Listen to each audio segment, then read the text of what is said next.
Welcome to our channel pharma lecture. So guys, कैसे हो आप सब। इस वीडियो में हम देखेंगे बॉल मिल के बारे में, जो कि 7 मार्क्स के लिए इम्पोर्टेंट क्वेश्चन है और ये प्रीवियस ईयर भी आया हुआ है। जो मैंने आपको क्वेश्चन प्रोवाइड किए थे उसमें आप देख सकते हो क्वेश्चन पेपर्स में। तो बॉल मिल में क्या क्या पूछा गया था, तो प्रिंसिपल पूछा गया था, कंस्ट्रक्शन, वर्किंग एडवांटेजेस और डिसएडवांटेजेस कंप्लीट डिस्कशन करेंगे। देखेंगे 7 मार्क्स के लिए हमें कितना लिखना है, क्या क्या पॉइंट्स लिखना है। तो सबसे पहले इसके प्रिंसिपल के बारे में बात करेंगे बॉल मिल का। तो बॉल मिल का जो प्रिंसिपल होता है वो बेस्ड होता है इम्पैक्ट और एट्रिशन। तो एक तो हो गया इम्पैक्ट और एक हो गया एट्रिशन। तो इन दोनों वर्ड्स को हम पहले समझेंगे और बाकी मैं आपको लिख करके दिखाऊंगा कैसे आप ये क्या क्या लिखना है इन सब के बारे में। इम्पैक्ट से हमें समझ में आ रहा है कि हम प्रेशर डाल रहे हैं, इम्पैक्ट कर रहे हैं एक ऑब्जेक्ट को दूसरा ऑब्जेक्ट से। तो हमारा जो ड्रग मॉलिक्यूल होगा, जो हमारा ड्रग मॉलिक्यूल है उस पे हम लोग प्रेशर डालेंगे guys. Pressure by heavy weight. और वही अगर एट्रिशन की बात करें तो वर्ड से हमें समझ आ रहा है कि टकराना। तो यानी एक ऑब्जेक्ट दूसरे ऑब्जेक्ट से टकरा के साइज रिड्यूस हो रहा है। यहाँ पे प्रेशर डाल के हो रहा है और यहाँ पे आपस में एक दूसरे से टकरा के हो रहा है रिड्यूस। लाइक एक भारी मॉलिक्यूल है जो कि हम बॉल मिल में हम देखेंगे कि इसके अंदर जो बॉल होती है वो क्या करती है, जो हमारे ड्रग मॉलिक्यूल है उसके उससे ड्रग मॉलिक्यूल से इसके साथ आपस में एट्रिशन मतलब कि टकराती है और फिर वो रिड्यूस हो जाती है ड्रग मॉलिक्यूल किसमें, पाउडर फॉर्म्स में। सो इसके बारे में हम देखेंगे। तो गाइस सबसे पहले इसका प्रिंसिपल मैं आपको लिखवा देता हूँ। सो गाइस सबसे पहले आप प्रिंसिपल लिख सकते हो जो मैंने अभी आपको बताया। उसके बाद मैंने ये डायग्राम बनाया है और डायग्राम में मैं आपको समझाता रहता हूँ एक एक पॉइंट।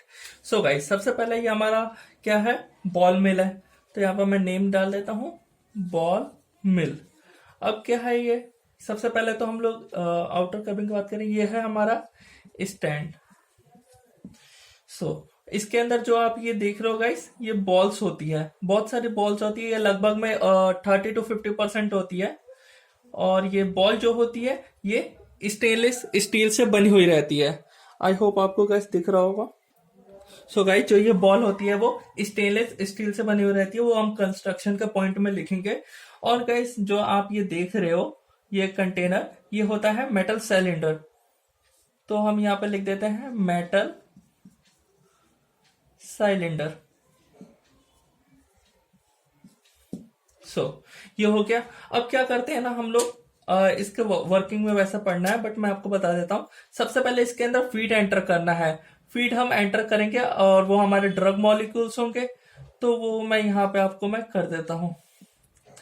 यहाँ पे मैं ड्रग मॉलिक्यूल्स बना देता हूँ और ये जो होते हैं ये हमारे फीड होते हैं, जिनको हम फीड बोलो या फिर ड्रग मॉलिक्यूल करो, जिनका हमें पार्टिकल साइज छोटा करना है। तो ये मैंने डॉट डॉट करके बना दिया। आई होप आपको ये समझ आ रहा होगा। तो गाइस यही सब पॉइंट्स यहाँ पे लिखने हैं गाइस। और जो हम इसमें और अगर हम डीपली समझे तो जो हमारा बॉल मिल होता है, सबसे पहले तो ये किससे से बना हुआ रहता है, हॉलो मेटल सिलेंडर से बना हुआ रहता है जो आप ये देख रहे हो गाइस। और जो हमारा ये सिलेंडर होता है और इसके अलावा ये पोर्सिलेन या रबर से भी बना हुआ रहता है इसके अंदर का सिलेंडर। बाकी ये कंप्लीट जितना भी आप देख रहे हो ये हॉलो मेटल सिलेंडर होता है। और इसके और बात करें तो मैंने आपको बता दी, जो ये बॉल्स होती है ये 30 to 50% होती है। और सिलेंडर के अंदर जो ये बॉल होती है ये स्टेनलेस स्टील की बनी हुई रहती है, स्टेनलेस स्टील। तो गाइस ये सब मैं पॉइंट्स लिखवाऊंगा अभी अच्छे से, बस आप एक बार अच्छे से समझिए। और जो ये बॉल होती है ये क्या करती है, ये काम करती है ग्राइंडिंग का, हेल्प्स इन ग्राइंडिंग। मैं यहाँ पे लिख देता हूं ताकि आपको अभी जस्ट समझ आए। तो ये ग्राइंडिंग करती है जिसकी वजह से जो ये ड्रग मॉलिक्यूल है ये और छोटे छोटे पीसेस में हो जाए और हमें पाउडर फॉर्म में मिल जाए। देख लेते हैं इसके कंस्ट्रक्शन में जितने भी पॉइंट्स मैंने आपको समझाए वो मैं आपको लिख करके यहाँ पे दिखा देता हूँ। गाइस ये आप लिख सकते हो। आई होप आपको ये अच्छे से समझ आ रहा होगा। कंस्ट्रक्शन में जो जो पॉइंट्स मैंने आपको बोले, जो बॉल मिल होता है वो कंसिस्ट होता है हॉलो मेटल से, सिलेंडर से। और ये रोटेट करता है अपने हॉरिजॉन्टल एक्सिस पे, और जो हमारा सिलेंडर होता है वो अंदर का जो मेडअप होता है पोर्सिलेन या मेटल या रबर से। सिलेंडर के अंदर के साइड मैंने आपको बताया बॉल्स होती है जो कि 30 to 50% होती है, और वो स्टेनलेस स्टील की होती है। और जो हमारा बॉल है होता है वो ग्राइंडिंग जैसा वर्क करता है, जिससे वो अपना इम्पैक्ट डाल पाए। सो गाइस, अब हम लोग वर्किंग देख रहे हैं। वर्किंग में सबसे पहले मैंने रफली डायग्राम बना दिया जिससे हमें समझ में आए। तो फर्स्ट स्टेप क्या होता है हमारा? फर्स्ट स्टेप ये होता है कि हमारा जो यहाँ पे कैप होता है इसको हमें ओपन करना होता है, और यहाँ से हमें जो हमारा फीड है उसको एंटर करना होता है। ये फीड हमारा ड्रग मॉलिक्यूल्स होता है। तो मैं यहाँ पे डॉट डॉट से कर देता हूँ, और इसको मैंने एंटर कर दिया इसके अंदर। तो यहाँ पे मैं वही पॉइंट लिख देता हूँ, open the box and place the feed, या फिर हमारा जो है ड्रग मॉलिक्यूल इनटू इट। तो गाइस ये तो एक पॉइंट हो गया। ये आई होप आपको एकदम समझ आ गया होगा, कुछ नहीं करना इसमें पॉइंट में। सेकंड पॉइंट क्या बोलता है कि जो हमारा मशीन है उसको हमें स्टार्ट कर देना है। तो मैं यहाँ पे लिख देता हूँ सेकंड पॉइंट में, देन स्टार्ट द मशीन। एकदम सिंपल वे में गाइस आपको लिखवाऊंगा ताकि आपको बिल्कुल दिक्कत ना हो। एंड और क्या करना है हमें साथ में एडजस्ट करना है जो इसके स्पीड है उसको, and adjust the normal speed. Normal speed में हमें रखना है ताकि एकदम अच्छे से ग्राइंडिंग हो पाए। उसके बाद क्या करना है? मैंने यहाँ पे बता दिया नॉर्मल स्पीड रखने पे क्या होगा कि एक नॉर्मल स्पीड रखने से easily and very fine particles हमें मिलेंगे। नेक्स्ट पॉइंट में ये लिखना है कि जब हमारा रिड्यूस हो जाएगा, जो हमने फीड एंटर किया ड्रग मॉलिक्यूल, वो जब छोटे छोटे टुकड़े में हो जाएगा, तो आफ्टर रिडक्शन ऑफ फीड, उसके बाद क्या करना है हमें? मशीन को स्टॉप कर देना है। Stop the machine,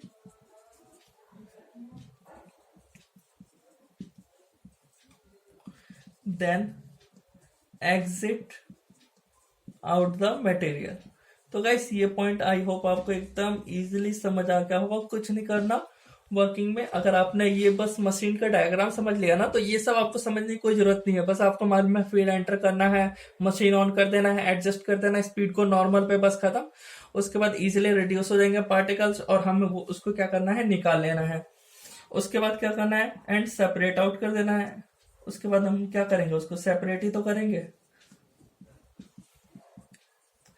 separate out the ball from particles. तो गाइस ये आई होप आपको ये क्लियर समझ आ गया होगा। वर्किंग में कुछ भी ज्यादा डिफिकल्टी नहीं था, सिंपल वे था समझने। और इसके हम एडवांटेजेस और डिसएडवांटेजेस की बात करते हैं। तो यहीं पे मैं एडवांटेजेस भी लिख देता हूँ। एडवांटेजेस क्या क्या है इसके एडवांटेजेस है, और क्या क्या इसके डिसएडवांटेजेस है। डिसएडवांटेजेस तो पहला तो यहाँ पे मतलब कि जब हम मशीन को ऑन करते हैं, जब ये अपना वर्किंग होता है, उस टाइम पे ये नॉइज नहीं करता है। तो यहाँ पे मैं लिख सकता हूँ विदाउट नॉइज। बहुत सारी मशीनें जो कि खड़खड़ाने की आवाज, मतलब कि डिस्टरबेंस होता है, तो ऐसे आवाज नहीं होता, विदाउट नॉइज यहाँ पे होता है। और यहाँ पे जो हम पार्टिकल्स है वो डिफरेंट डिफरेंट टाइप्स के पार्टिकल को हम मतलब रिड्यूस कर सकते हैं। मतलब ऑल टाइप या फिर डिफरेंट टाइप लिख सकते हो। Different type of particle easily reduce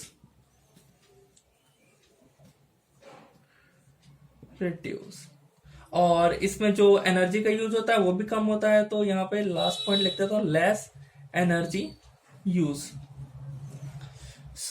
disadvantages की बात कर रहे हैं, तो इसके डिसएडवांटेजेस पहला क्या होगा? तो पहला तो ये होगा कि जो ये प्रोसेस चलता है ये स्लो प्रोसेस चलता है। यानी इसमें हमें ज़्यादा टाइम का ज़रूरत पड़ता है, यानी स्लो प्रोसेस। और गाइस बात करूं मैं फाइब्रस मटेरियल को, तो फाइब्रस मटेरियल को ये रिड्यूस नहीं करता, तो कांट रिड्यूस फाइब्रस। बस फाइब्रस पार्टिकल बहुत दिक्कत होता है इन सब मशीनों में, तो ये उनको रिड्यूस नहीं करता है।